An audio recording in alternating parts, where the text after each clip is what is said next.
right, everybody, welcome to another episode of the Retro Monster Truck Review. Today, we've got Chris Parrish on the show, Mean Duck RC sitting right here, Trigger King Racer Extraordinaire, getting ready to cover this with me here. And Chris, this is an episode you actually reached out to cover to me. And I was wanting to cover it maybe at a little bit later date, but you know what? I thought, hey, you know what? If he's wanting to cover this right now, we may as well get her done. And it's one of my favorite Tough Tracks episodes, period. Yeah, it was great timing with this one.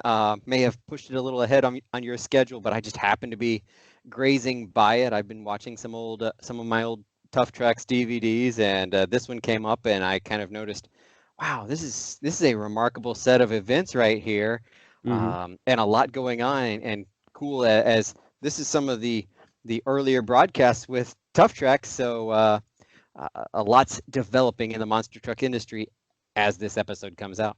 Exactly. And one of the things that's developing is the way the bracket is ran. And this show is more known for day one of the event because of just how wishy-washy this whole bracket is all the way through. It's one of the hardest brackets to follow in the early days of monster truck racing. We'll just go ahead and get right into it here. Tough Tracks episode, we've got Scott Douglas on the lead. Army Armstrong's your color commentator. No Chris Chapman, I noticed in this episode. That was a little weird. Usually you're used to seeing Chris Chapman along with these two as far as a pit reporter goes. These episodes also aired on Power Tracks, and we'll touch a little bit between both episodes of the show. We're actually going to cover both episodes today, show 1 and show 2.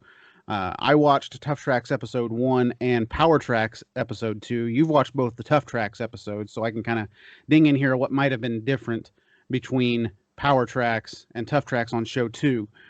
Lineup here, though, great lineup for a TNT event. Gravedigger number 2, Dennis Anderson, Digger 2, USA 1, number 2, Rod Litzow, Carolina Crusher, number 2, Gary Porter, Awesome Kong, Steve Kane, Equalizer, David Morris, King Crunch, Scott Stevens, the technologically advanced King Crunch, Scott Stevens, Nightlife 2, Dave Wysorick, Wild Hair and Bob Breen, Mad Dog and John Breen, Stomper 2 and Marvin Smith, Clydesdale with Bennett Clark, Jersey Outlaw number 1 with Mike Wine, Leadfoot and Ron Dennis, and of course, bringing out the rear, no problem, number 2, John Moore. Jammin' John Moore. Yeah, this has got to be one of the more stacked lineups. I feel like that TNT brought forward. You could argue you might be missing Buffalo Trimmer, but he started coming on a little bit later in the season, like we saw him in Lima the prior episode, and the truck was still brand new with the aluminum frame and the red body and everything, and he'd become a force. And of course, missing Bigfoot, which is a whole different thing. Bigfoot would join for the New York mini series right after this episode. But as far as the regulars go, you don't get a much better lineup than this. It's really stacked. Yeah, this is pretty much your TNT 1989 lineup to a core, with maybe the exception of throwing out Leadfoot and switching between Stomper drivers here. Richmond International Raceway, though, a place of NASCAR history mainly. Richmond is known for being America's premier short track. It's housed events for NASCAR since 1953. Lee Petty actually won the first race here. And in the summer of 1988, this track was converted from a half-mile to a three-quarter-mile racetrack, which is what it's known for today. Richard Petty holds the most wins here with 13, more than double of the next drivers who are all tied with 6. Petty also holds, get this, how many records he holds here. Most poles, tied with Bobby Allison at 8. Most top 5s, most top 10s, most starts, most laps completed, most laps led. And one of my more famous moments from when I was a kid anyway, 1986 battle between Dale Earnhardt and Darrell Waltrip, where Dale might have got just a little bit mad at Darrell and turned him head on into the wall. One of the biggest NASCAR moments of the 80s right there. Some more notable things that have happened at Richmond. Both Tony Stewart and Casey Kane got their first wins here. And something I didn't know until I actually looked all this up was this was the site of Dale Jr.'s last win here in the Budweiser number 8 car. Wow.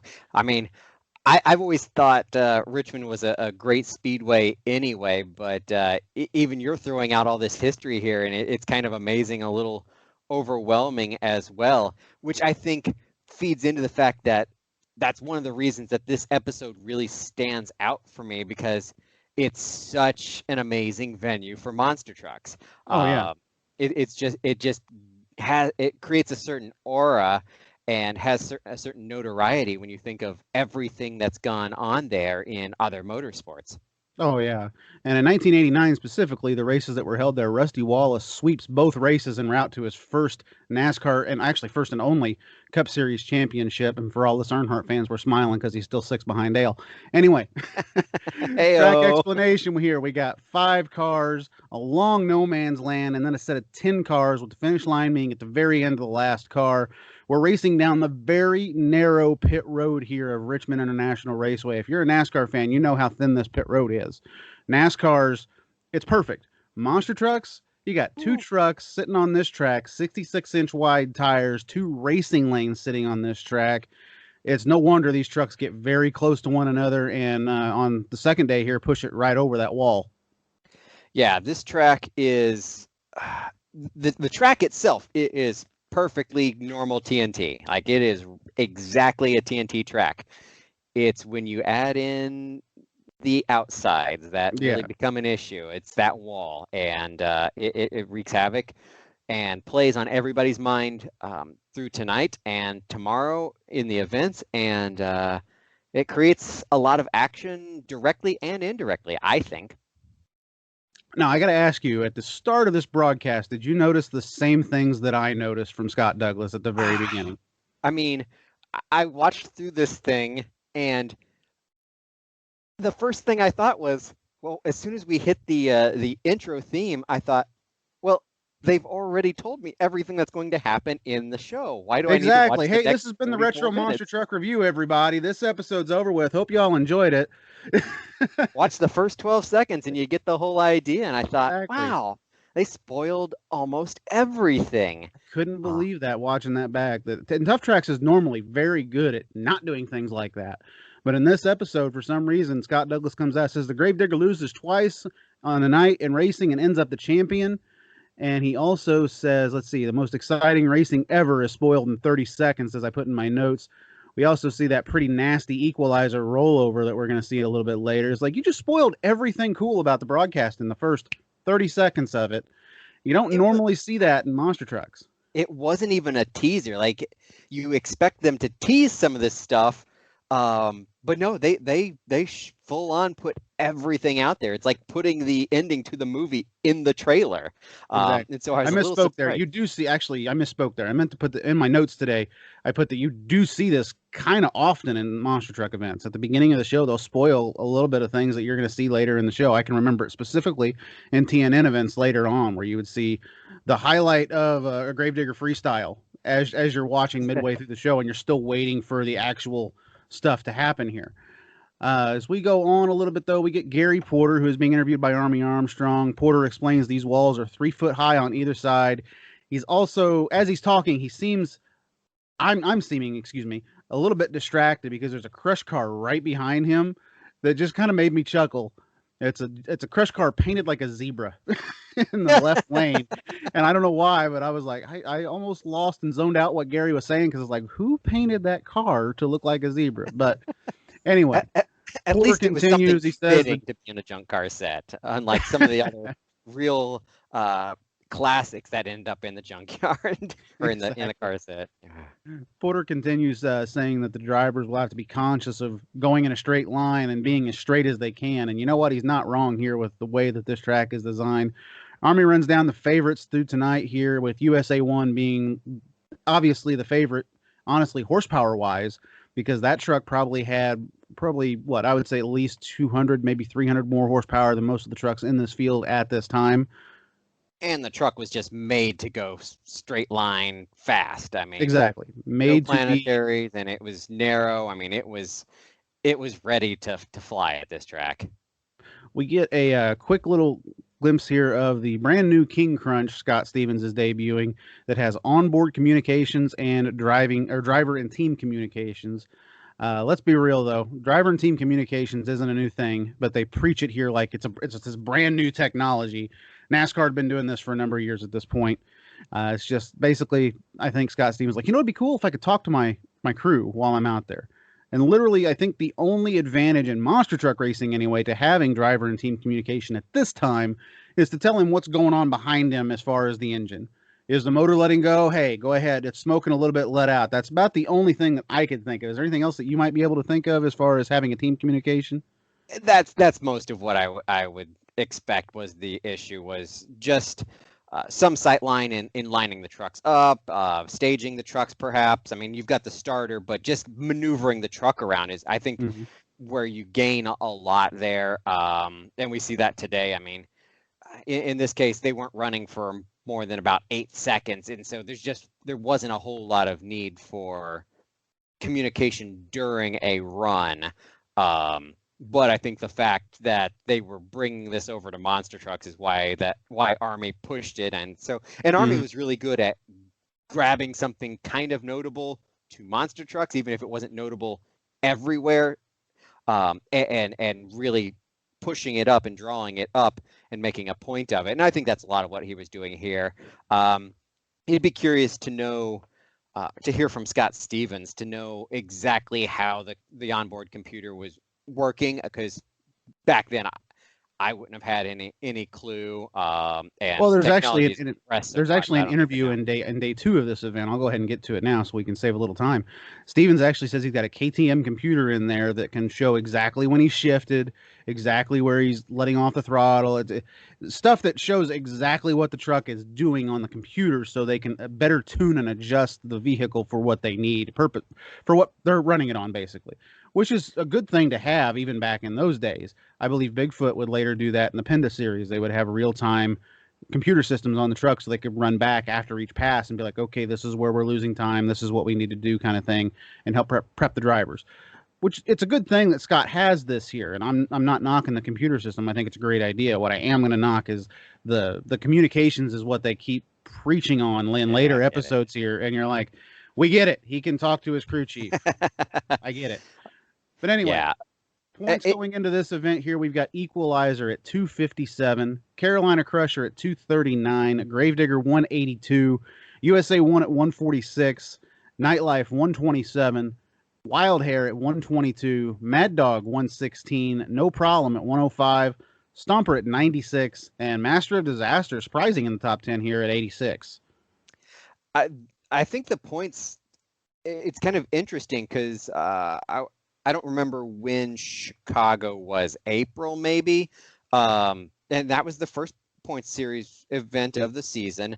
And they've done some events after that. I mean, they've gone outdoors and done several events as well. And I think the interesting point is who's missing from that top few. USA 1, I think, USA 1 was 4th, and he's 100 points behind Equalizer at this point already. In the season, already way behind, but it's not nothing that USA 1 is not used to. They come in to the 88 season and they were a little bit behind as well. It's not a hole that anybody can't dig out of. Now, the biggest hole, obviously, is Master Disaster down there in 10th. I don't think you're going to see Doug Spanier all of a sudden go on a run here and suddenly jump into the top 5. But USA 1 legitimately still has a shot. Even Nightlife at this point probably still has a shot. Wild Hair way on the outside looking in, as far as I'm concerned, is having a shot here. I believe probably the top 6 trucks here at this point in the season still have a legitimate shot of walking away your TNT champion in 1988. And I'd say that's probably reasonable, or at least making a charge for it. I think there was a certain division amongst the trucks there where you could kind of tell which trucks were going to be really battling for the championship, but at least as far as getting into that top 3, 4, 5, I think there was still some shuffling that could have been done, and I think ultimately does happen. But I guess that's later in the year. A little bit later in the year, you're going to see a big shuffle in those points. Qualifying here, though, USA 1, I'm going to flat out say obliterates the field with a 6.59 second pass here at Richmond. That just is smoking quick when you look at the other times that are out here. To put it into perspective, Gary Porter runs a 7.13 and is the second quickest qualifier. That's over a half a second faster than the entire field right there in that left lane, which I consider to be the favored lane right here. There's a shot a little bit later on here that you're going to see of a head-on shot, and you're going to see the left lane still has one of the cars in the second stack with the roof is still completely intact up there. So that tells me they're charging in that lane towards the finish line, whereas the other side of the track, they're all crushed down. Okay. So they're not getting quite as much air over that right side. Ultimately, though, it's going to kind of be even, but I still say the preferred lane is going to be the left lane for most of this event here. As far as the technologically advanced King Crunch that they talked about, 7.92 and blows a transmission and will not be back in day one competition. And that was the Achilles heel of that brand new King Crunch. Like, it was impressive, and they started getting it together later in the year. And I don't remember the exact stat, but it was something like they went through 6 transmissions in 8 events or something like that. They just couldn't get the transmission to stick. When they did, the truck looked good. And I mean, even the qualifying pass, it looked solid. And through some of the events I've watched recently, you could tell that he seemed to be driving based on the computer because it was not the way that everybody else was driving. And so that's what I'm chalking it up to. And a lot of the times it looked like wise driving. But man, the transmission just wouldn't hold for him. Yeah, unfortunate for Scott Stevens there. This truck would come back a little bit later in the season, end up taking home quite a few wins towards the end of the year in TNT. But right here, this first race out with this new truck, it's not wanting to perform very well for Scott. He's losing transmissions, like we said. Notable things here, though, is Equalizer in 5th place in qualifying was a little bit surprised for me. That truck is normally 1, 2, or 3 pretty easy, but here in Richmond, I don't know if David Morris just kind of backs off the throttle a little bit or what, but 5th place in qualifying for him. The surprise for me in the top 10 in qualifying, Leadfoot at number 7. Who saw that one coming? However, the thing I will say about Leadfoot, Leadfoot always had mechanical issues, I suppose, but there were a couple moments through 1989 where the truck found a track that suited it fairly well, and other guys did kind of the same thing, but where he could really smooth out the track and map the truck, it tended to work fairly well, and if it held together, it was doing all right. And I feel like this may have been one of those tracks, but 7th, I'm impressed. But the truck looked decent during this event. And to put it in perspective here, he's beating TNT regulars like Jersey Outlaw. He beat Clydesdale out in qualifying. He beat Stomper out in qualifying, which if you listen to previous episodes of this show, you know probably not the easiest thing in the world to do in qualifying, at least for Stomper. We go into round 1, though. USA 1 taking the typical Rod Litzau slow by run here as he feels out the right lane. He qualified in the left, ran in the right. I feel like he may have taken a little bit harder on the truck here than he normally does, though, mainly because after qualifying, he had to fix a front drive shaft issue, and that's going to plague USA 1 this entire weekend. Yeah, that's one of the things I really wanted to touch on from qualifying was in the Tough Tracks broadcast, they did show the USA 1 qualifying pass, and as the front suspension compressed coming over the first set of cars, the drive shaft gives way, the front drive shaft, and so they made a point that, oh yeah, he made that run in 2-wheel drive. Not completely 2-wheel drive the whole time, but over half the track, the truck was in 2-wheel drive. A, it does create a little bit of danger, but B, impressive that the truck still laid down the fastest pass in essentially 2-wheel drive, though he had the hard part behind him, and that was launching the truck, and so it was just continue to power down, but impressive. And so I kind of figured that might have played into taking it easy on that buy run in the first round. I think they were probably a little afraid of that drive shaft because it didn't seem like they really knew why that was an ongoing issue and would prove to be an ongoing issue throughout the night. Yeah, it would be. Next race, though, here, number 5 in qualifying, the Equalizer taking on Nightlife. Classic matchup between 2 beautiful trucks. And honestly, I don't know if you see the same thing I see whenever I look at Nightlife, but when I look at that truck, I immediately think, I don't know why, I always thought Folgers coffee. I don't know why, but every time I looked at that truck, I'd be like, gosh, that would be like the perfect advertisement for Folgers coffee. It's got that maroon paint scheme, and I always remember the Folgers in the red packaging or the maroon packaging from back in the day. You'd think of Mark Martin's number 6 car back in the day for Roush Racing with that maroon Folgers paint scheme. That's part of the reason why I always thought that. Equalizer here is going to take the win in a very strong run, but the truck is a little bit all over the place, kind of bouncing to the left and the right. But I don't know if you noticed it with Equalizer back in the day, but it always seems like no matter if the rear end's bouncing on that truck, the front's always seeming pointing straight. I think that's probably reasonable. The truck was so light that I think it had a tendency to kind of bounce side to side more. It really had issues when you started hitting fresh cars, and I think that shows more of how light the truck is and how springy it is, I suppose. And typically, I feel like Morris is almost straight as an arrow, even if the back end's kind of bouncing around in this case. But in this case, he really was kind of all over the track. And at one point, they show an end zone shot of the race, and there was actually a moment in there where it was kind of a similar bounce to what we'll see later, and it costs him later in the race. And so I think it's almost a precursor if you're going back in armchair quarterbacking. Yep, I agree with you. Army actually points out that both trucks here are trying to work towards the middle of the track. And he's very correct here. You see Nightlife veer just a little bit to the left as he's coming to the last jump, and Equalizer veering a little bit to the right to make an attempt to land on the tailgates of the cars in their lanes. It's not something that you see from every pass, but you do see it from these two trucks here specifically, especially with that head-on shot that you're talking about. Here is also the head-on shot that I was referring to earlier, where you see the left lane with the roof still intact on one of the first cars in that stack. You're seeing trucks just launch in that left lane versus guys on the right that are still kind of, the rear tires are pushing down those cars even more, making that right lane just a little bit rougher. We get the next race, though, here. Local hero, crowd favorite, Gravedigger taking on Wild Hair.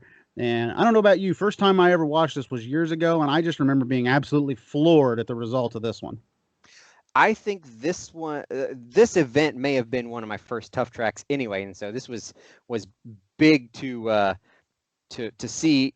But watching this race, I mean, you've got Gravedigger. Gravedigger's in his hometown. And wow, Bob Breen just mats it and obliterates him. Oh, yeah. Bob Breen told Dennis before this run he'd better hammer it. Bob is a little bit leery of the walls here, noting that if you don't hit the cars square, you're going to end up coming off of them. Bob also believes the truck has the lead over the, Bob also believes that the truck that has the lead over the first set of cars is probably going to be the one that wins the race. No, I tend to disagree with him here. There are a few races here where you do see some come from behind victories at Richmond. But he is very correct here that he told Dennis to hammer it, and Dennis didn't hammer it. Dennis doesn't hammer it in a couple of races here tonight until closer to the end of the bracket, but we'll talk about that when we get here. Here he is laid off the line, and he is way behind. Yeah. Dennis, I think this was one of those moments where Dennis is trying to drive with his head. Dennis has two speeds, and that's awfully slow and driving with his head, and just full red lights Gravedigger go. And full Gravedigger go gets him in trouble a lot of times, but this time he almost underdrove it, and I don't know if he was afraid of the wall a little bit or something else was on his mind. But also, I mean, kind of like back in Bowling Green, Wild Hair, I think, had a new motor there, and the track just fit the truck perfectly, and he was able to mat the throttle the entire time and use everything that the truck had, and he looked really good. He blew that motor up, and this is a smaller motor, but I think the same thing happened here where the truck or the track worked really well for the chassis, and so Breen just holds the throttle down and lets it glide all the way right down the track, whereas Dennis is trying to use the horsepower appropriately and make sure he makes a clean pass and gets driven right by. I mean, he got flat left in this race, which was surprising to me. There could be a few contributing factors there. Number one, Digger did have a smaller motor in it for this event. And number two, hometown crowd jitters. Perhaps. And number three, obviously, the walls on either side of the track might have been putting a little bit of spook behind the wheel of the driver of the Gravedigger right there. I think the small motor is actually going to play to Dennis's advantage during the weekend here at Richmond, though. I mean, I think if he had the big motor that he has on the New York Mini Series, he would have been in a lot more trouble. I agree with you. Number 4 in qualifying, Awesome Kong. the Skinny Kong, which still surprises me, was actually Awesome Kong 2 from back in the day. And then we've got the number 10 qualifier here, Stomper, and Stomper is just obliterated on the light. Kong is out by over a truck and a half on Stomper here. Stomper gets off the first set of cars not very well. Kong wins with not even really putting up much of a fight, to be perfectly honest with you. I put in here straight up butt kicking in this pass right here for Kong on Stomper. Not really much else to say in that race. We scoot on ahead, though. Kong was straight. I mean, that was a big thing. So I think that'll. Next up here, we got Mad Dog and Clydesdale getting ready to go out. Best race of round one so far, by far, in my opinion. Bennett comes from behind to get the victory here over John Breen. Clydesdale is being talked up here on the line about having a longer wheelbase than most of the trucks on the tour. Breen goes out, and honestly, Bennett gets him off the starting line here. But on the top end, Clark passes Breen to take the win by about a half a truck. Army asks Breen Army says that Breen is giving away about 500 horsepower here to Clydesdale, which might be a gross overstatement just a little bit here, but Army was known for that every now and then back in the day, as you'll see in episode 2 of this. We get to see the class here. Go ahead. But yeah, I mean, Bennett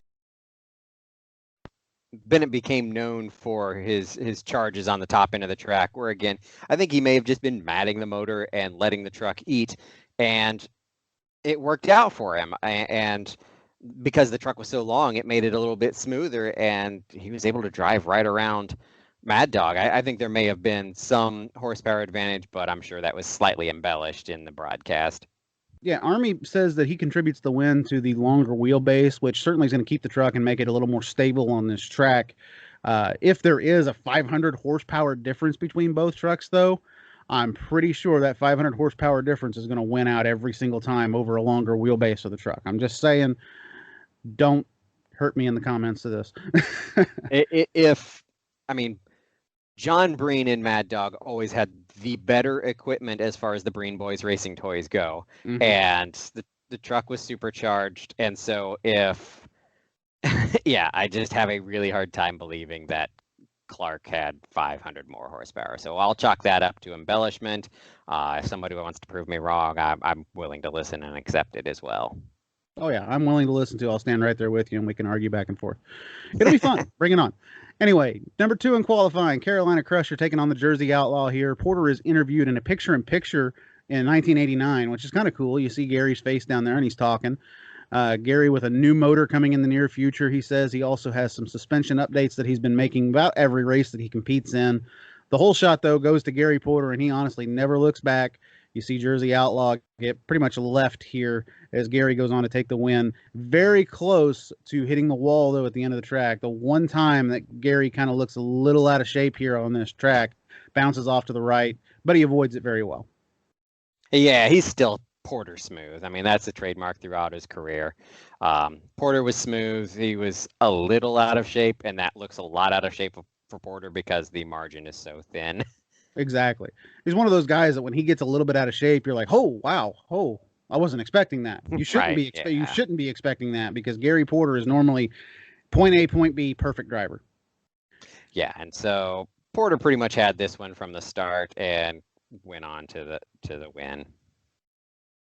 We go to number 7. Oh, go ahead. Yeah, we go to the last race, and I think this may not have been the closest race, but it's the most interesting race of round 1. I agree. They must have dropped this in the pairing because this is suddenly the last pair that you see in round 1. And we're talking about number 7, Leadfoot, and number 13 here, No Problem. Air's kind of out of order, but anyway, nice race to end round 1 on, though. I had to wonder if John Moore was sandbagging a bit in qualifying. Then, to my surprise, Leadfoot comes from behind in a charge and takes out John Moore in No Problem, which, to me, is a huge upset for TNT. Because at this time, No Problem 2 is coming into its own. It's starting to really become a really good race truck. And now, all of a sudden, here comes Leadfoot out of nowhere, puts John Moore on the trailer. Yeah, this is one of those races where I think, again, we talked about it earlier, but Leadfoot was just able to leadfoot it and mat the throttle, and the truck worked well, and he just charged. He wasn't afraid of it. A couple episodes later on Tough Tracks, Moore talks about he actually makes an effort to qualify last because TNT brackets are not set up the same way that normal bracket style racing brackets are. Normally the fastest qualifier would go against the slowest qualifier. Well, in TNT, you'd pair fastest versus the middle truck, and like if you were last, you'd be up against someone in the middle of the bracket. In this case, it was the 7-13 matchup, and so we had more of a chance to go forward in the bracket. Rather than beating up the truck in qualifying, his idea was, well, I'll just qualify slow, and I've got a good chance at beating somebody that's in the middle of the bracket. And so it shows how screwed up the TNT bracket was, though I think that was mostly intended to create better show, and I accept that. Some drama. Yeah, but John was playing it like a fiddle, and so I get his approach, but it bit him here a little bit, and he got whooped. He got beat. I would have expected him to have been the better truck there, because I would expect him to be that 5, 6, or that 6, 7, 8 qualifier if he had really laid down a shot, and Leadfoot to be the 13 qualifier, but it was the opposite, and Leadfoot put him on the trailer.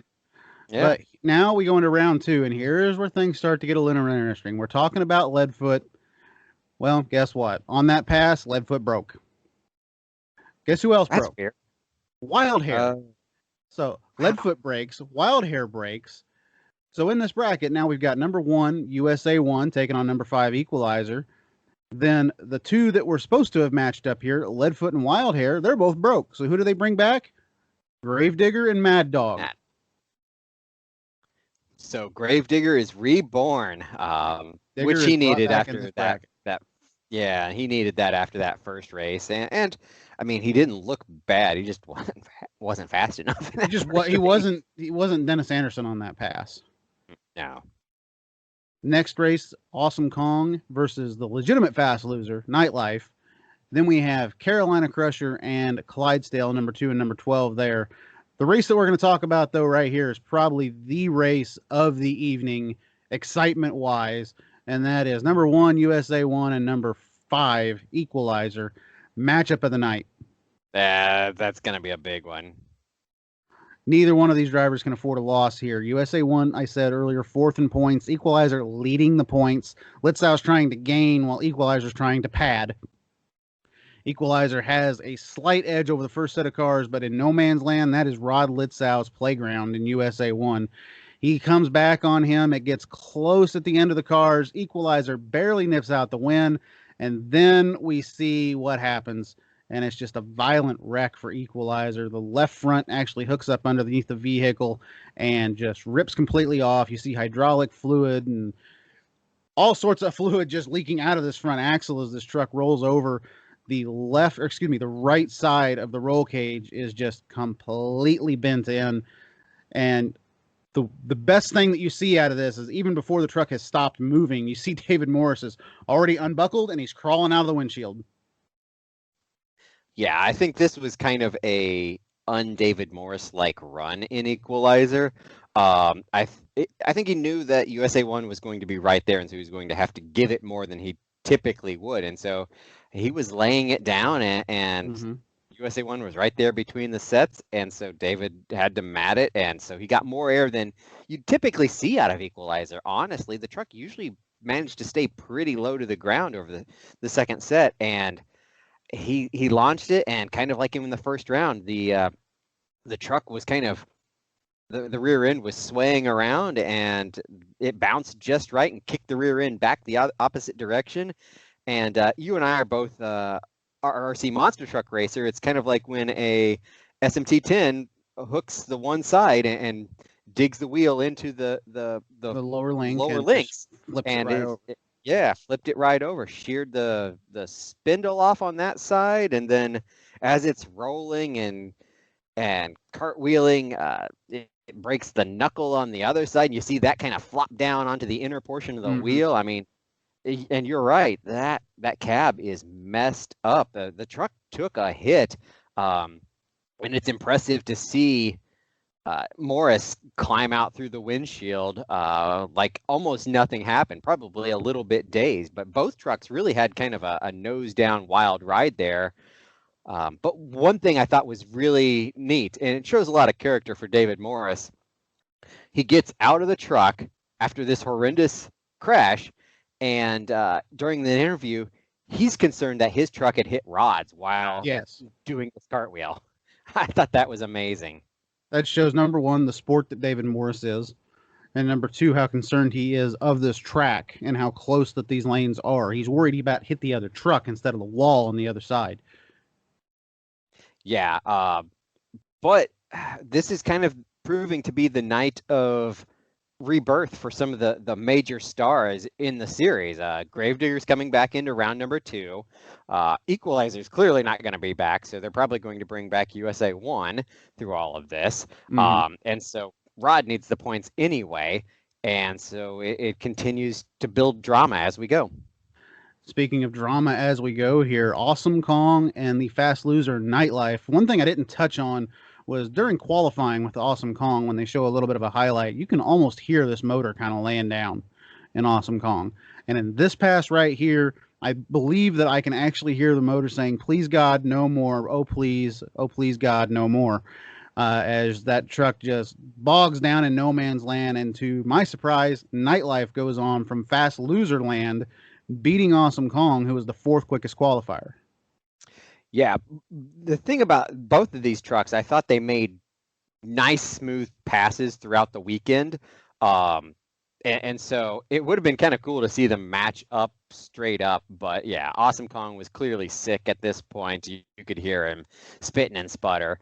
But again, Wysork got the second chance that he needed and was able to, is driving himself into the semifinals at this point with another almost straight as an arrow pass, though, as you mentioned earlier, at the end of the track, heads towards the center of the track rather than straight through his lane. Exactly. He's avoiding those walls. He's staying very consistent, and that's what Dave Wysork was always known for, being a very consistent driver. And it pays off for him. He does have a Houston Astrodome win to his credit, which not a lot of drivers have. So good for him on that pass right there. Next up, Carolina Crusher, number 2 qualifier versus number 12 Clydesdale. Crusher takes this win by a truck length. Clydesdale has that signature bounce, though, after the landing. That truck, it seems like he almost had trampolines for suspension on that thing sometimes, because it would land and then it would bounce just as high as it had jumped previously. It was a good thing there that Porter was in the other lane, because Porter smooth. Nice clean pass. And he kept going at the end of the track because Clydesdale was coming over right behind him. He had stopped short to go through that pit wall. And that's going to point out to what the kind of driver Gary Porter was. Because even after he finished the race, he's probably looking behind him just to make sure that he doesn't have to get on the order. He needs to get on the throttle. He's able to do so, or what. Gary kind of knows exactly where he's at all times out there, which is, again, I'll point it out for like the 3rd time on here, the Mark Martin of Monster Truck Racing. He knows exactly what he's doing. Yeah, I think that's actually kind of fair. He is quietly very strong all the time, smooth and steady.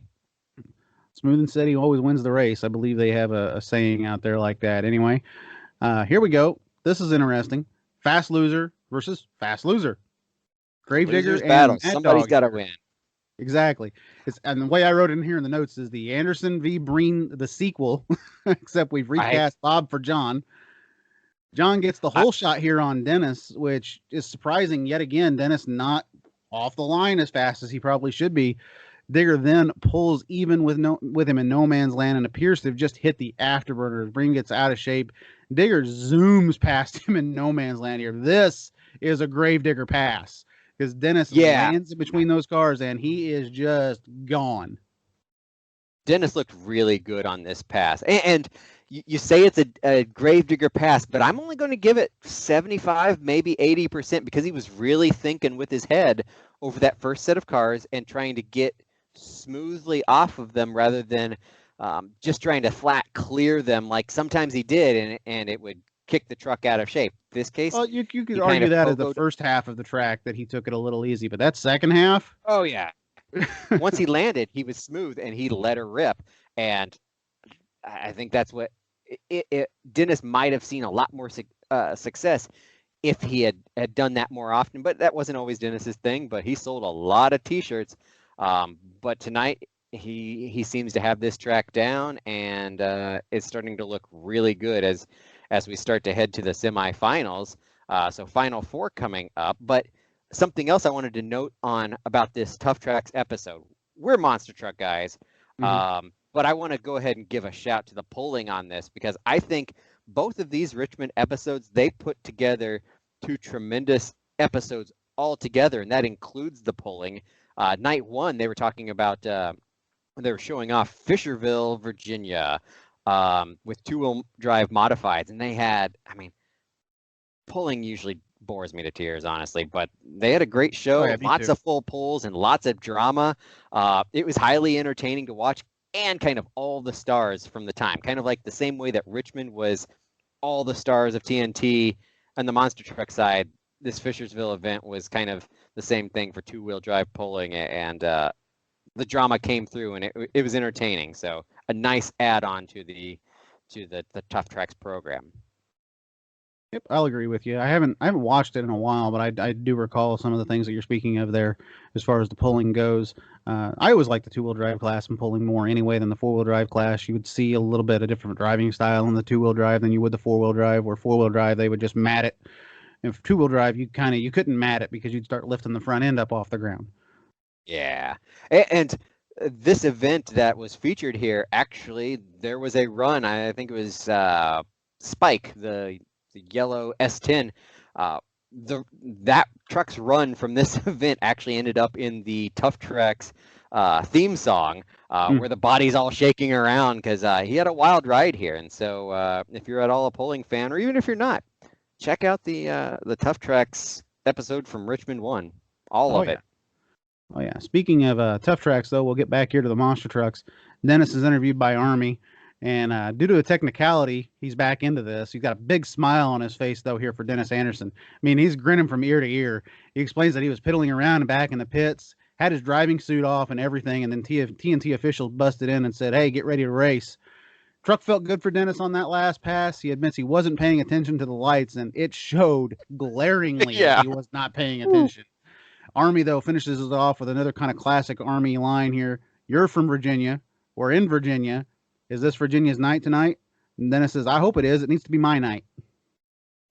And something, Army was always so good about playing things up and building storyline with embellishment, but always with some sort of root to it, where it wasn't just making it up out of thin air.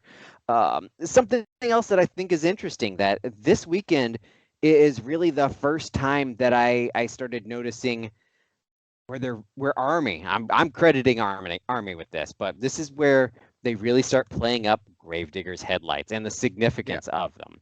Oh, Gravedigger's at 110% when he flips on the red headlights, and they really started using that, and I think it became such a part of Gravedigger mystique through the years, playing off of that, and I feel like it all started here. It still is part of the mystique of the truck, even though they don't touch on it as much as they probably should. In this Final Four, Chris, we have 4 trucks, 3 of which have lost tonight. Only one of them has actually won his way into the semifinals. Well, that worked out well for him. We'll see. We'll talk about that in just a second. Yeah, it did. Carolina Crusher, number 2 in qualifying, taking on Nightlife. And what happens? The very start of the line, Carolina Crusher breaks. And electrical issue bites Gary Porter, the most consistent truck all night. And now suddenly, probably the second most consistent truck all night, maybe not quite the speed of Carolina Crusher, but Nightlife suddenly finds itself into the finals here with Dave Wysoric behind the wheel. Yeah, Dave put down a really good pass. Another super smooth Dave Wysoric pass, which is pretty common for Dave. The pass looked pretty fast. I couldn't tell exactly how fast it was because there was no competition, and Porter would have been perfect competition. But something they immediately touch on right after this race, as they're literally filming Porter sitting dead in the water on the line, is the silver flag on the back of Porter's truck. It's going to change hands tonight in Richmond. Yeah, let's talk about that silver flag for a minute, because it seems like that was there for like a cup of coffee. It was there for a little bit, and then all of a sudden it kind of went away. Honestly, there's a couple of RC clubs out there that have tried to bring that back, and I think it got to the same kind of deal as it probably did here. It just got to be tedious, and they just did away with it. Honestly, though, I think it's cool to have the flags on the back. It's something similar happened a few years ago when Monster Jam would start announcing different people to come to the World Finals. They would put a flag on the back of the truck so you know which truck was coming to the World Finals. Kind of a take on the old silver flag from TNT. It was always something that I particularly enjoyed. But honestly, though, let's get off the silver flag for just a second. What did you think of maybe a different way of stating the previous night's winners? NASCAR does it now with like a sticker on the side of the truck. Would that have been a little bit better way to denote a winner? I don't know. Because of the scale of the trucks, and because so many trucks at the time ran flags anyway, I kind of like the silver flag. I mean, I'm not going to pretend I'm unbiased here either, though. I'm pretty biased. I've got a lot of sentimentality for the old TNT days. Those were my jam. So I love the silver flag. The fact that it was not just a white flag or a black flag or a common flag. It looked like a trophy. It also prevented them from having to buy trophies every week or every event as well. And some of it may have been for TV, but they played it up well. Like the drivers acted like they really wanted the silver flag. Oh yeah, you hear Gary Porter talking about it specifically. Yeah, David Morris didn't really care about it. But he's like, I don't want that thing. I lose every time I have it. Porter was talking earlier in this event about how much he wanted to keep that flag on the back of that truck. And honestly, if he doesn't break here, I think he keeps it. But it would have been really close. And I guess we can talk about that a little bit more once we get through this other semifinal round race. And once we get through the end of Richmond 2, I'll talk a little bit more about the silver flag because there's a couple interesting points I thought I noticed.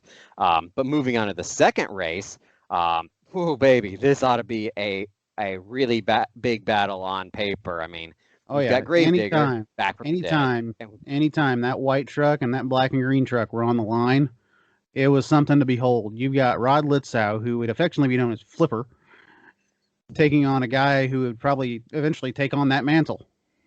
Oh, yeah, I guess that is true. And I mean, these are two of the biggest superstars possible in the sport at this time.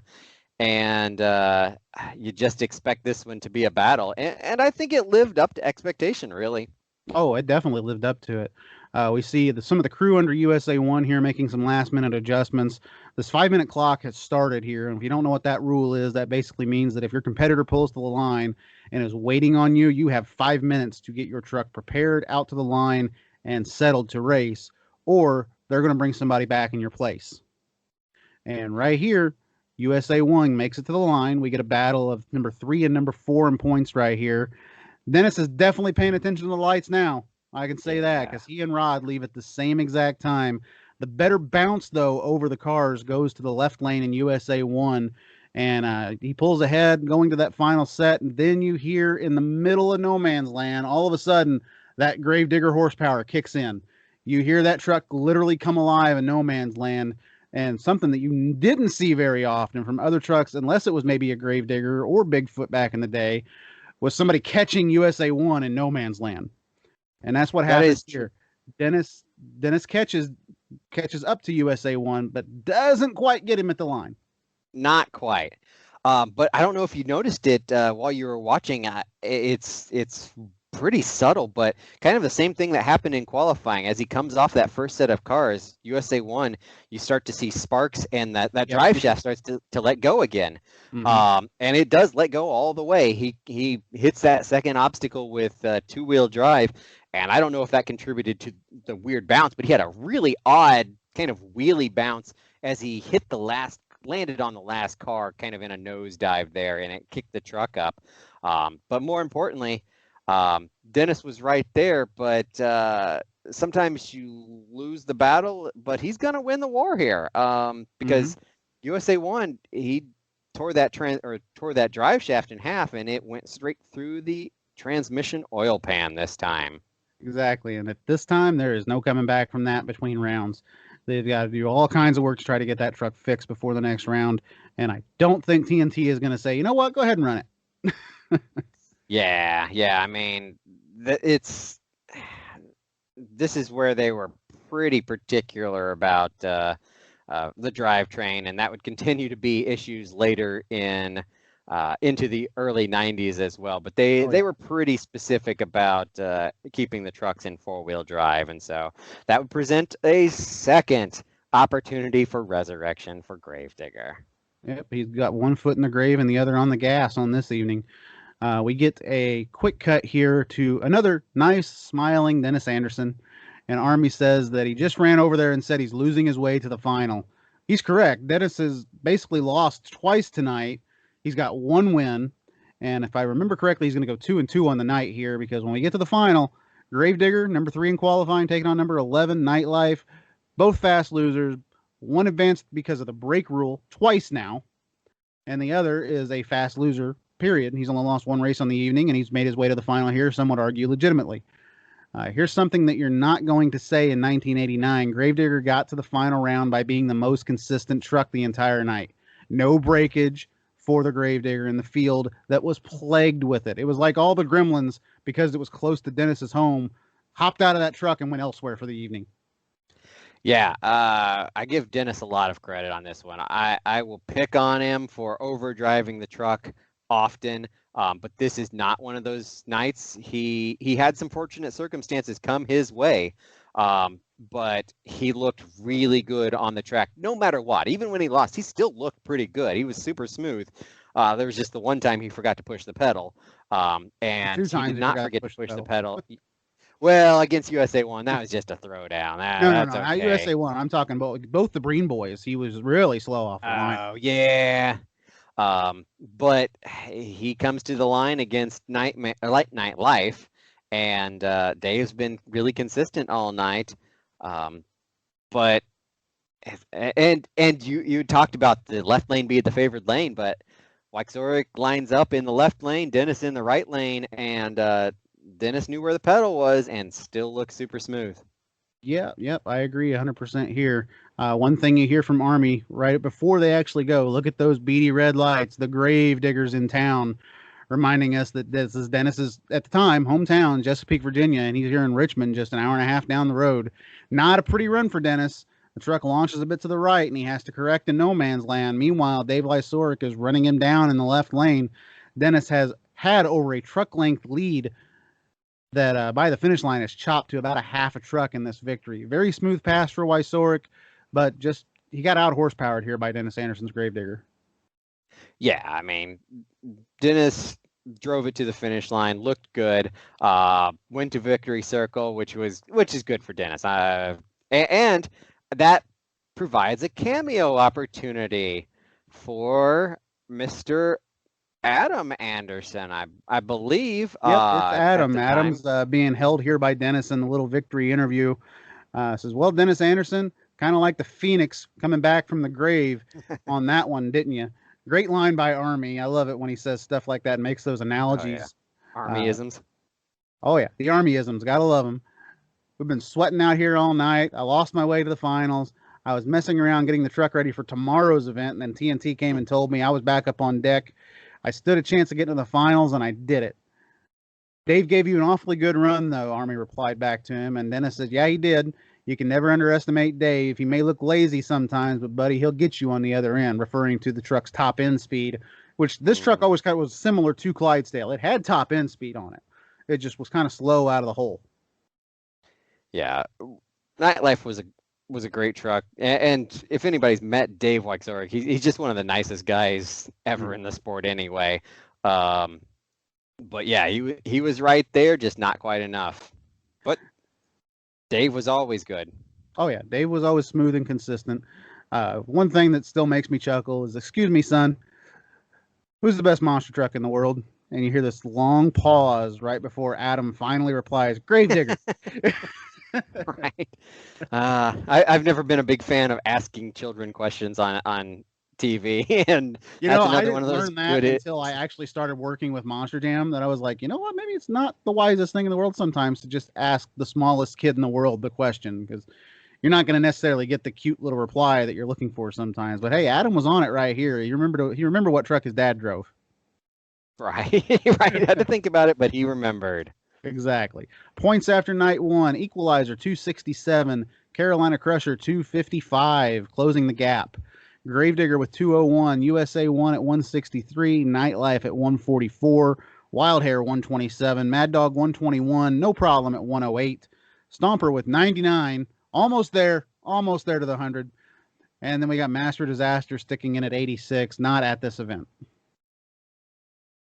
Yep. Sets it up for night number 2 as we get ready to come back with more tough tracks. Exactly. Or power tracks in your case. Exactly. I came back with Power Tracks. I watched the Tough Tracks episode, so I kind of wanted a little bit different perspective from the Power Tracks side of it. And honestly, big difference in quality here, but we'll get to it. Power Tracks broadcast with Richard Leake standing in front of Gravedigger, stating that he's looking for another win. We cut to the intro from Power Tracks, which to me, Power Tracks always had the superior intro. It had superior music as far as I was concerned. Always loved the Power Tracks intro more than Tough Tracks, mainly because you don't have the constant Tough Tracks from those ladies in there. It's just screams 1980s to me, but you can put this Tough Tracks intro into something, say today, and it would still sound pretty decent. It wouldn't exactly sound as dated as the Tough Tracks intro would. And I think, I could be wrong, but I think this may have been the first broadcast with that intro. Before that, it was a little bit different intro. The graphics were a little bit different, and so I think they've been doing some tweaking, and maybe became more available to a wider area of the United States as well. But yeah, I feel like the intro was very notable. Always loved that, and yes, it's still very sentimental to me today as well. But something else we talked about before the last episode, by golly, they spoiled the results in the first 30 seconds yet again. For Power Tracks? Oh, not for Power Tracks. I was thinking Tough Tracks. I was going to say, Tough Tracks probably did, but not Power Tracks. Yeah. Since I didn't watch the Power Tracks, I didn't catch how they did things. But in the Tough Tracks broadcast, they did it again, and they spoiled the outcome, showing the entire finals right there in the opening portion of the show. And I'll spare a little bit. I won't talk about it, but it happened right there. And so we'll hit the finals in a little bit. But I don't know about Power Tracks, but Tough Tracks opens up with, it actually opens pretty much with pulling, and they're back in Fisherville doing 9,200 pound modified, so 5, 6, and 7 engines. Another great broadcast, kind of wild. Check it out. I mean, there's just a lot of horsepower there, and just some crazy things kind of taking place because the track was giving them fits more than anything. But they move on to that, and they go into qualifying. Did you see qualifying in Power Tracks? Power Tracks qualifying was non-existent. Richard Leake actually welcomes us in here with Army, and they actually start talking about David Morris and the very bad accident from night one. You get to see some more in-depth footage here of them working on this truck. Not many motorsports, ladies and gentlemen, out there where you see the owner of the vehicle and the driver of the vehicle turning wrenches on the vehicle to get it out for an event that they're getting ready to compete in. Maybe dirt track racing, but that's another story. Porter is closed in on them the first day. They really cannot afford to miss a complete day of racing here with as close as these points are. Army doesn't know if the track is dangerous. This is what I was wanting to point out earlier. Army says that it's a good, safe track. The walls are something the monster truck drivers are not used to running against. This is where I disagree with Army. Is it a good, safe track? Yes. Would it be safer without the walls? Absolutely, for monster truck racing. This is a tight, enclosed course. These drivers have to readjust and basically relearn how to drive because they're used to being in an arena where they've got walls that are spaced out even wider on either side of them. It's like, I don't know, if you put your arms in by your shoulders, that's the Richmond track. If you extend your arms all the way out, that is an arena, that is a dome, that is how far those walls are away from them. It's not even a concern unless it's at the very end of the track. Yeah, this track, it's definitely a tough track. No pun intended. Yeah, right. Though I will say something that I caught on the second day. I think it was when they were going to recover Wild Hair, but we'll get to that later. But they actually were driving the loader between the cars and the wall down the side of the track, which actually impressed me because from a lot of the angles you saw prior to that point, you almost had the impression that the cars were right on the wall. And so you had a little more space there than perhaps I expected. But when you're running leaf sprung monster trucks and you can hit a 2-inch rock and bounce significantly, any bounce can be devastating if you go side to side, and so still intimidating, but a little more space than I actually expected. Oh yeah, But talking about this track's used to another type of Intimidator driving a black number 3 car. So Heyo. But hey, talking I had to bring that one about up. Equalizer, they did get to that eventually. Like, we covered qualifying on the Tough Tracks broadcast first, but as part of qualifying, they did meet up and interview Gary and David, and they went through everything that they broke on that truck. I mean, we named it off earlier, but it also got steering cylinders and shocks and tie rods. Broken axle, spindle, steering knuckle, tie rods, steering cylinders, shocks, etc. It's, for the time, it's impressive that they got that truck back together. This is what I find cool about this, though. A repair like that would take normally the entire night, you would think. But when they start to show everything on the Power Tracks episode, you actually see it's the daytime camera. The roll cage is still bent over. They haven't even touched that yet. The truck is still on jack stands. So they're fixing that either in the early morning or mid-morning, trying to get it ready for the event that night, which is really surprising to me that Gary Cook would have been like, all right, you know what? We're not going to stay up all night to fix this. We're just going to do a couple of things, probably go to bed, and then come back first thing in the morning and try and fix the truck. A wreck like that makes me think that you would want to go over that truck as soon as possible and not put it off like it seems that they did. Yeah, I don't know. I won't judge them, but I know they had a lot on their plate. I'm not judging them at all. I'm just saying that if it were me and I was owning the truck, I would want them hands-on into it that night to try to figure out what's exactly broken on it before we started to go take any kind of rest. You know what I mean? Yeah. But in the Tough Tracks episode, since well, I'll cover some of the things that were not in Power Tracks apparently, but they kick off the episode with King Crunch laying down a qualifying pass, another good qualifying pass, and actually such a good qualifying pass that it ends up being basically the title screen for Tough Tracks in the intro, the big end zone leap. That's day 2 qualifying from the right lane with King Crunch. And the truck looked really good. He laid down about the same time I think he did last time, but the truck looked smoother, and he didn't lose a transmission this time, which I think was pretty big.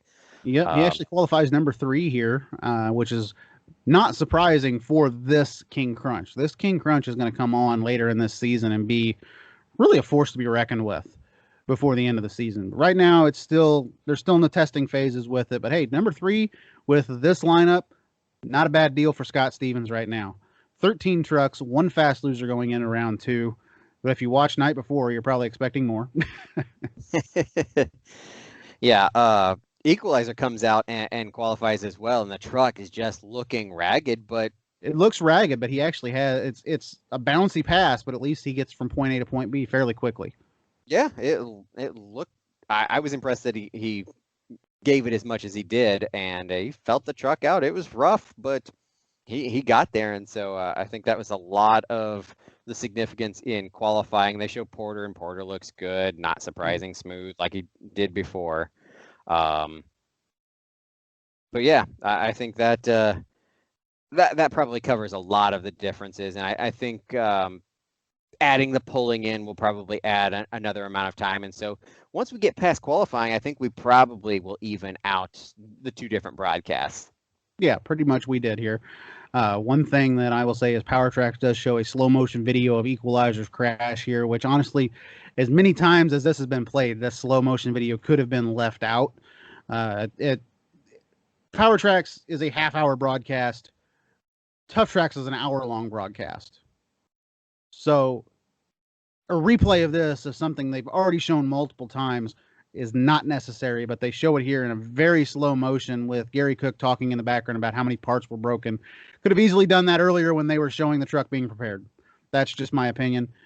You're wasting time right here as far as I'm concerned, and I'll get to that when I get into this bracket a little bit more.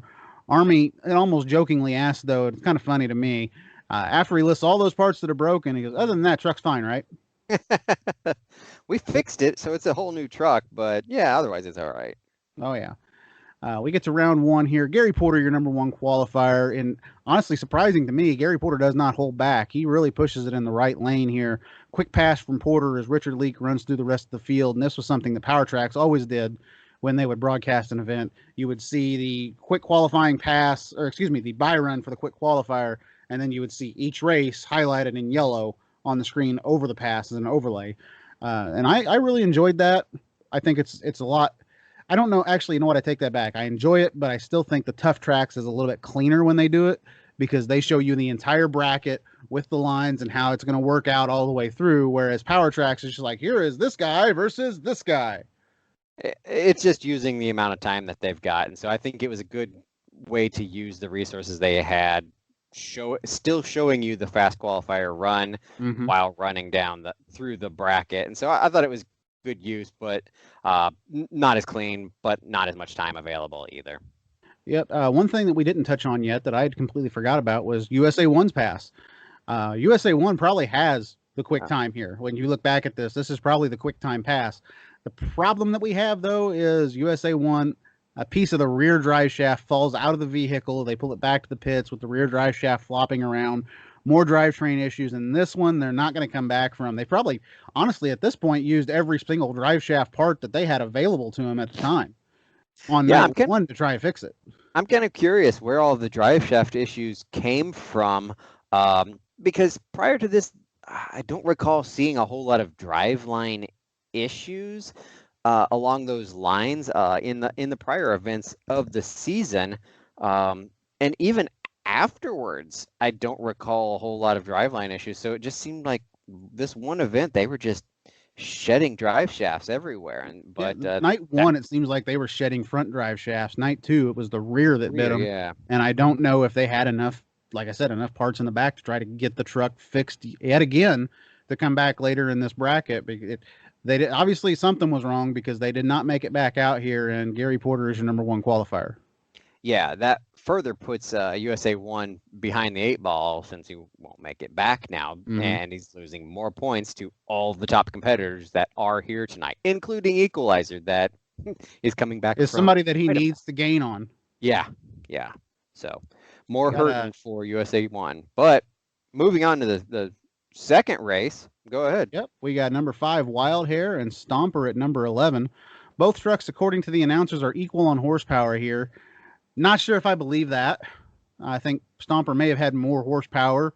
I don't believe that it had quite the ability to get out of the hole, though. We've touched on this before on this podcast, that Stomper it just seems like that it has all the equipment needed. It just can't seem to get there. The engines are placed differently in these vehicles, as they note here, which I do enjoy. I do enjoy when they point out differences like that between trucks.